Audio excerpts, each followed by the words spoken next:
gonna go keep looking for more stuff. Oh, here's another item.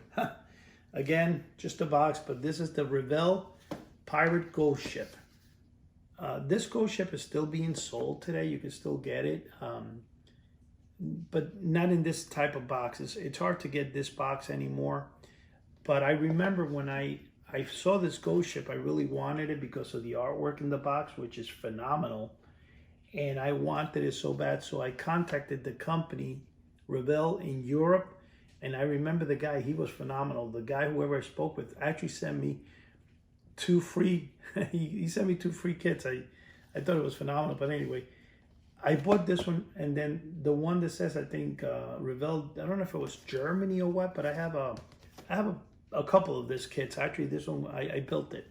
But it's not really a big ship. It's kind of small, but it's really cool. It glows in the dark. But the best part of this is the artwork. I mean, you can't beat this artwork. Look at that. Just take a good look at that. That's phenomenal. Okay, so let's see what other more secrets are inside this box. Okay, here we have a bat. It's a jumping hairy bat. It doesn't have any hairs, and I think this bat, there's a suction cup, and it has like a little thing, so you probably put it in it, and it bounces like that. Now this, I'm not sure what year, but this is definitely from, I think I had this in my magic shop, so this goes back to '89. Oh, I mentioned this one time, and I haven't. There was a cushion, like when the whoopee cushion became famous. One of the cushions that came out, it was put out by Amscan, same one that I mentioned earlier with the Halloween picture there, and it was called the Grabber cushion or the Grab It cushion. I remember seeing, I believe it was in a Johnson Smith catalog, but it didn't sell well, and I'll show you why. Here's the cardboard where, you know, the packaging, but I believe I saw it here too. Here it is. Here is the cushion. Now, the way this cushion worked is you would open it up. Now, this is rare because I'm telling you this, you don't really find them anymore anywhere. But, you know, it would inflate like that. And then in the center, there would be there's a glove. It looks like a glove, like somebody who used to do the dishes. And basically what happens when you inflate it, you couldn't inflate it too much because the glove started coming out, but you inflate it just a little bit and somebody sat and the glove would come out. It was not really a great product. I still have it here in mint condition, meaning it hasn't really ever been used or anything. You can even smell the rubber on it, but the idea behind it was phenomenal, but it didn't really work. It was not that great. And it's called the Grabber cushion. You see the artwork, it kind of makes you laugh. And I remember when I first came out, like, oh, I got to get that. And I bought a couple for my store. I don't know if I lost most of them in the fire, but I have one here in perfect condition. So, oh, now here we have one of the Hypno Coins I used to sell before. When I wanted to sell the Hypno Coin, I actually had this one done. But this one would go into a record player. And since it was the 1980s, you know, you still have record players, kind of. And, you know, the person would see it and it would turn and you would tell them to look. I got this idea from a company called Melvin Powers. When I started in mail order in 1985, Melvin Powers owned the Wilshire Book Company. He's also the same guy that wrote a book entitled How to Make a Million in Mail Order. Not the one by Joseph Kosman. Joseph Kosman's book is How I Made a Million in Mail Order. But this one, no, I'm sorry. This one's called, the book by Melvin Powers was How to Get Rich in Mail Order, if I remember. How to Get Rich in Mail Order. And he used to sell the big disc like that, so I actually copied that. And that's one of the original discs I used to sell. Oh, when I had my magic shop, talking about the bat, this was one of the best items I ever had, and I used to sell like crazy. It was called the Jumping Hairy Spider. See? And that's the same way. It's still actually in perfect working condition. That's so phenomenal. Look at that, see? I remember I would tell people, like I would hide the thing and say, hey, you ever guys seen this spot? And then when they went to look at one day, then they would jump up and and I sold, oh my gosh, I sold hundreds of these. Now this is amazing though, because it's been on this box for so long and it's in really good condition. You know, I'm surprised. Okay, there we go. Jumping hairy spiders. Ooh. And then Johnson Smith was famous in Honor House for the big rubber rat. He's one of those rats. I actually purchased this from Johnson Smith Wholesale. They sent me a bunch of them, and this is the one that they, yeah, it looks all right. It looks good. The realistic mouse, I remember, looked better than this. But anyway, this is the rubber rat. Let me see what else we have in here. Okay. Oh, talking about Joseph Kosman. Joseph Kosman, which, in case people don't know who Joseph Kosman is, his uncle was the owner of the Uncle Milton Ant Farm. His uncle's really Milton. Milton was the name of his uncle. And I read the book one time, How I Made $1 Million in Mail Order, which is a phenomenal book, when I started early in mail order. And I remember his phone number was on the thing, and I called him up, and he was a really phenomenal guy. I spoke with him, I don't know, for about 20 minutes, 25 minutes. And I called him on 2 occasions, and he told me a little bit about but what he did back in the early 60s and stuff is that he found the potato gun. Now the potato gun, this is a remake of it. This is plastic and stuff, but the original one was kind of metal. And if anybody actually goes on eBay and you find an old copy of How I Made $1 Million in Mail Order, it's a fascinating book. Not just, it teaches you about how, mail order works. Although now we have the internet, which changes the whole thing. It makes it a lot easier than like before. I used to run ads in Popular Science, and I remember I had to wait 3 months for the ad to come out. And you would pay like $15 a word, so you had to make sure your count, which was 12 words minimum, you wanted to make sure you impacted on the first 12 words. And then so when the internet came out, especially eBay, mail order became a big phenomenon. It wasn't just the original you have to buy, or I'm sorry, you have to run an ad, wait 3 months, to test it and see how much orders you're going to get. But anyway, I'm looking at this thing here. Now this gun, to be honest with you, you stick it into a potato and you kind of scoop up a pellet, and then you go like that and it shoots it, and it does shoot it pretty far. In fact, I don't think it's a kid's toy, because it does shoot it pretty far and it hurts. But you can tell, I'm going to show you guys how I said that this was in a fire and stuff. If you look closely, it's melted a little bit in this area here, right here. It was somehow, it must have touched something that was hot. But anyway, I had over 300 of this potato guns I used to sell, and the original box and everything was so cool, the box. And I remember having to take the box and throw them out because they got all destroyed with the fire. And then I was able to save the thing, and I would just sell them, without the box. Now, let's go forward. Here's another. Now, this trick here, you would only see it in the Johnson Smith catalog, and you would also see it in a House of a Thousand Mysteries. Vic lost in there, because this is called the Squirt C. Now, as you can see, the box, the age, it's in good shape, the box, but I mean, you can tell it's old. And the way this worked was, guess what? I think I can take it out. It's a little bulb, and you would put this on the side of the toilet, and when somebody sat down, you would fill this with water, and the water would squirt them. So it's called Squirt C. I sold it pretty good in the store. You know what? In reality, it didn't work as good as it says. It was a good product, but it was not the greatest novelty. Because I'm a big jokester, and trust me, I love to play jokes, and I tried this in my family, and it didn't work that great. I wasn't too fond of it. Now this one, wait a second. I'm coming across. This is probably. Now I have quite a few of them left in, and the story behind this one is, it's called the Snowstorm Tablet. Now, American Circle Corp. On the comic books, you always have a guy in the foreground. You see a guy in the back sitting, smoking a cigar, and there's like snow coming behind the window, which it kind of gives it's one of those ads that I really loved. Or the reason I like American Circle Corp so much is because sometimes I would be in New York as a kid, and I'll be lying down next to my mom while she was hearing records and stuff, and it was late at night. and not late at night, but it was early enough. I was still reading comic books and stuff, and I used to look at those ads, and they felt cozy. There's something about the American Circle ads that were cozy. The artwork was really good, phenomenal. But then again, those ads, I believe most of American Circle came from Vic Lawson, except that with the Snowstorm tablets. But now, the thing with the Snowstorm tablets is that they stopped making them because the tablet itself is poison. It's actually rat poison, I think. Rat poison, or I could be wrong right now, but I know it's some type of poison. And the way it works is you put it on the tip of a cigarette, and you know, once the cigarette smoke comes, I mean, it burns to a thing, it starts through the smoke of the cigarette, covers the room.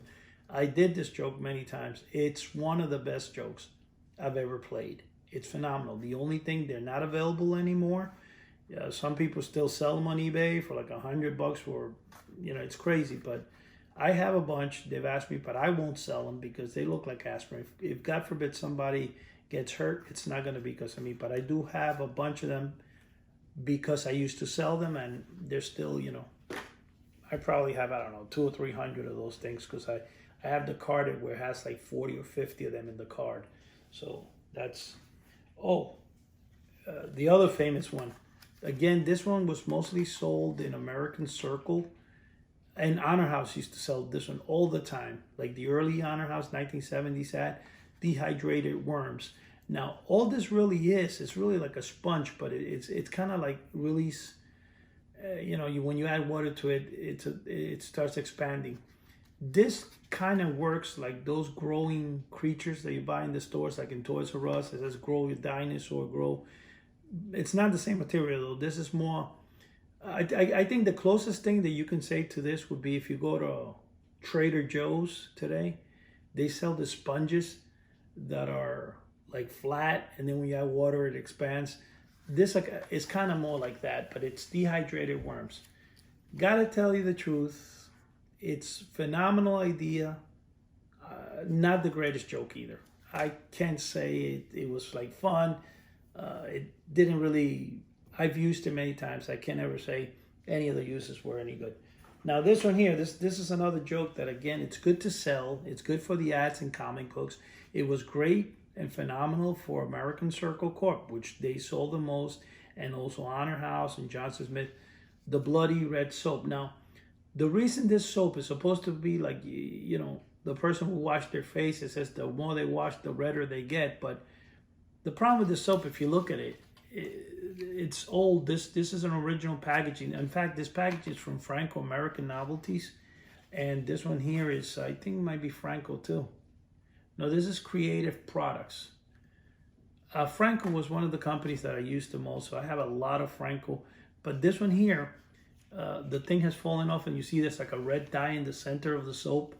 Now, the problem with this is, like, anybody sees that, they're not gonna, first of all, how many soaps are you gonna go to wash your hands? It's this small. So it wasn't really a great product. I can't say, I think it worked one time. Now, in the earlier 70s, they had a version of this, but they would be like a powder that you would spray on a regular soap. That one, I think, worked better than this. I never tried. I do have the powder form. As a collector, of course, I'm going to have all these novelties, but I never tried it on anybody, so I can't tell you if it's good or not. Now, wow. This is old. These rocks are actually called flash rocks. They were sold in the Johnson Smith Company, and what it is when you kind of bang them together, they spark. It says strike them together and see amazing flashers inside the rocks. Now this I actually purchased. I didn't sell these. I purchased this in a store called the Nature Store, which who the heck knows how long this has been out of business. But anyway, these are the flash rocks. Wow, this box is interesting. And let me tell you, I've been already almost 5 months sorting things out in the storage. Every week I could do this for like a whole year or maybe 2 years on a daily basis. That's how many boxes I have in there. And a lot of the boxes I haven't seen. So what I said to you guys I was going to do each Monday. Now this is going to be usually, it's going to run a little longer than half hour, whatever. So what I'm doing is I'm breaking them up into Monday, Tuesday, Wednesday, Thursday, whatever, if it is an hour. So this way you guys can watch the video. But I'm just letting you know that I'm opening boxes each week, and it's going to be exciting. So a lot of you guys haven't seen products like this. And then again, like I said, the best one, this so far is, in my opinion, my history of jokes and novelties, the Snowstorm Tablet's got to be the best. Now, oh, look here. Now, the original one that appears in Mail Order Mysteries by Kirk Demarais was my original one that I bought in the 70s. When I had my magic shop, I bought this one. It's called the Optic Wonder. The 10-in-1 instrument. It's still in the original box. And again, if you guys could see the box, it shows... it's funny that I could swear that this smells like fire to this day. That smells so hard for it to go. But it's a little like warped and stuff. That's because they survived the fire. But I still have a box of them. It's called the Optic Wonder. And it's the 10-in-1 things, you know, telescope, compass. It looks a little more better than the one from the comics, but it's there. I'm not going to try to even open it because, you know, I don't know if it's going to fall apart. But, oh, okay. Again, here's a deer call. Let me see if it's in here. Oh, wow. This one's in pretty good condition, the box. I don't know, I used to buy all this deer calls and stuff and turkey calls. I think because the, okay, yeah, okay, well, yeah, there it is. It's still meant with the instructions. I wasn't a hunter, I've never gone hunting, but they were fun. So I bought everything I can buy, any novelty I would buy. And oh, wow. Now here is a really old item from S.S. Adams. This says copyright 1957. This says Super Voice Thrower. Now this is probably like the throw your voice. It says imitate birds, animals, kazoo, whistles, etc. Super Voice full instructions are included inside. Now this is not the throw your voice that was sold by Honor House and a lot of the companies that sold throw your voice. It was called, that is a bird wobbler. Inside inside the Mail Order Mysteries book by Kirk Demarais, you could see it. That kind of looks like a little leaf, and it has like, you know, little points on the side. I never sold that, and even though I bought a gross of them, so I have like over 144 of those. A gross is 12 dozens. And I was going to sell it, and I got scared because I said, if a kid takes this, swallows it, and chokes, it's not going to be on me, babe. But this is an earlier version. I think this is an S.S. Adams version. It looks like a little whistle kind of thing, but I guess this is an early version of the voice, throw your voice. Now, again, I'm not sure which one's older. I think the bird wobbler is before this one, so maybe this is just something, because this does say 1957. So I'm sure S.S. Adams probably just developed their own version of it. Wow, this is fast. Oh, look what I got here. Honor House, when Honor House went out of business in 1984, the company actually sold to the person that owned the National Enquirer at the time. I think it was Dave Gallagher or something like that. And they used to run a company called Guaranteed Distributors. And Honor House, this is after 1984. From 1947 to about 1984, they only sold magic, jokes, and novelties. But you can always get the pellet firing pistols. This is one of those pellet firing pistols. It says just like the real thing. It looks really phenomenal. But if you guys see here, the pellets are, or the bullets are little plastic things. You can shoot them into your hand like that. But, you know, they used to sell them for $4.95. And I like the way the ad read, you don't need a license. But I got to tell you one thing, Guaranteed Distributors kept selling this way into like the late 90s. They were still selling them. And a couple of months ago, like a year or two ago, actually Dave Harvest, I called the original company up, because when we were trying to call, because one of the things that Honor House did is when Honor House sold to Guaranteed Distributors made a 7-foot space shuttle. just like they had originally. The rocket ship was the first one, then they had the tank, the Sherman tank, and then they had the most famous one of all, the Polaris submarine, which I'm going to do an unboxing, as I said in my podcast, next week before it's gone, because I did sell it. And I sold it because, believe me, they offered me a lot of money. I couldn't say no. And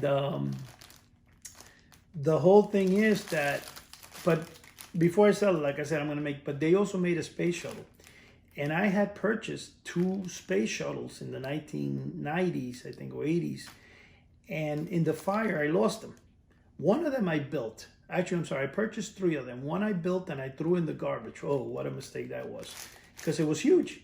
See, the thing with the Polaris sub, and the thing is that when they were built, they had these rivets that once you put the rivet into it, you couldn't take it apart. So it's not like you can build it and then unbuild it and put it away.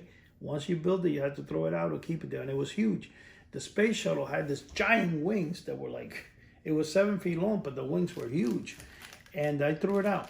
So David and me were trying to get the company to see if they had any more of them. They said they had sent them to, I don't know where. And the lady got very upset when David asked her. And it was kind of funny. The story is funny, but anyway. She was trying to unload whatever of these guns they had left. And I guess they sold, because if you look at any ad, especially from Guns, and in fact, they used to sell these guns in Guns and Ammo and Guns magazine. And for all the 1980s, there was an ad there. For $4.95, you can buy pellet firing pistols. Nobody realized that what they were buying was a toy. Now, they look nice. They're heavy. I love them. I have quite a few of them. In fact, I probably have anywhere from 50 to 100 of these, because I used to buy them in bulk, and I never really sold them in the shop or anything. I just used to buy them because I liked them. Now, anyway, here's another interesting. This is just glow-in-the-dark cream, skin cream. This is something they used to sell. I thought it was the vampire blood that says green blood or alien blood. I thought it was that one, but it's not. It's one of the. Look at this one. This one again. You can tell here that it was in a fire, because look at the damage in the box. It's still in the original box. Now, what this is, if you guys remember any magazine you picked up, I'm talking about National Enquirer, comic books, mostly magazines such as Popular Mechanics, Popular Electronics, if any of you guys remember that magazine, they always sold. But mostly, the ones that sold this were like magazines that were geared towards females, like soap opera magazines, like Teen Magazine, all those magazines that were about movie stars in the 80s and stuff. This is called the Art Reproducer. It's supposed to, it's supposed to help you by looking through this little device. You can draw anything, so you put something here and the mirror reflects it. It's a piece of junk. I tried it one time. I bought a dozen of them, and I to be honest with you, I don't know where they are, if I lost most of them, but I don't remember ever selling any. I just bought them and got stuck with them. Here is, again, you can see the damage. As I'm saying, this is original products from the 80s. This is actual, they used to sell this guns called tear gas guns or starter pistols. And again, I bought them to sell them in my shop. They're not real guns. They're just like tear gas and stuff. And these are the caps. So the caps were pretty loud. This is 22 caliber caps or blanks. And it's still in the original box. Look at the, I don't think this came with any wrapping around it. But anyway, let's see what other secrets are in here. Okay. Oh, look at this. Another Optic Wonder. This one, the box, I say, wow, this was a really good condition. You know what? Let me try to open this one so you guys can get an idea of what it looks like. Oh yeah, this was in good condition. See? Here's the Optic Wonder. You go like that.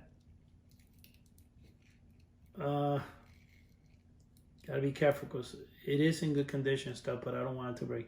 And when you went like this, I think you had This would be binoculars. I think if you went, here is the compass. Then the mirror here, I think it was, with the mirror you used to use like to start a fire. And here there's a thing to, to go up and down so you can focus the binoculars. Ooh, it's rough, that's for sure. It's new, but it's 10 things. I'm just trying to think what it is. So we have binoculars. Oh yeah, if you look through the small one, I think it's a microscope, a compass, a fire starter. But this is the 10-in-1 wonder.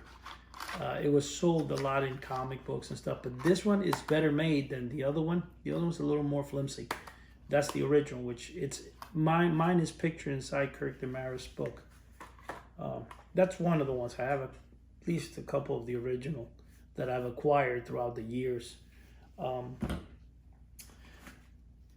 You can tell how old this is. Here was my tape recorder. Now this tape recorder is a miniature cassette, but it's again, wow, look at the water damage. Not water damage, you know what it is? I think mostly it's like smoke damage.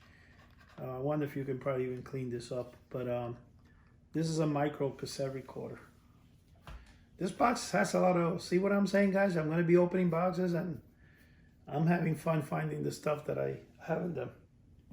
Oh, I sold this one in my magic shop a lot.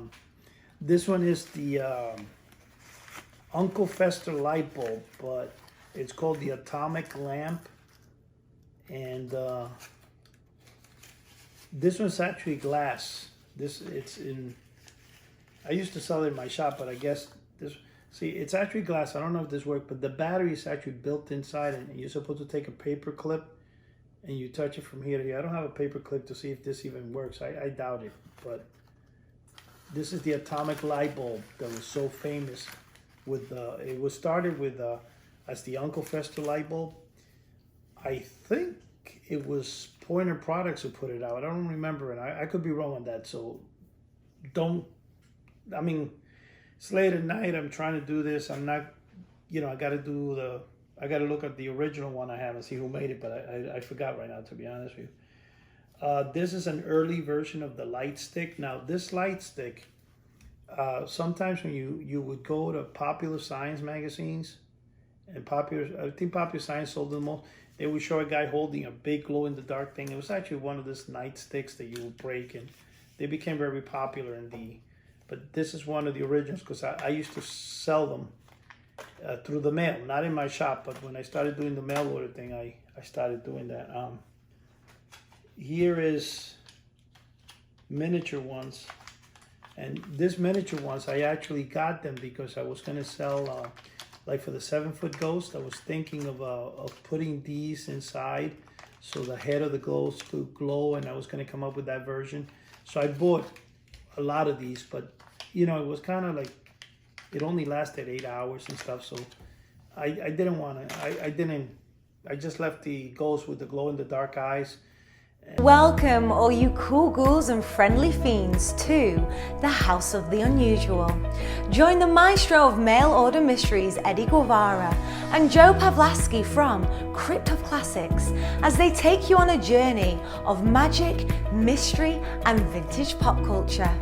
With them is world-renowned horror magician Chuck Caputo and his exclusive line of horror magic kits, only available here. Join in the weekly podcast and hear from industry-leading guests and collectors alike.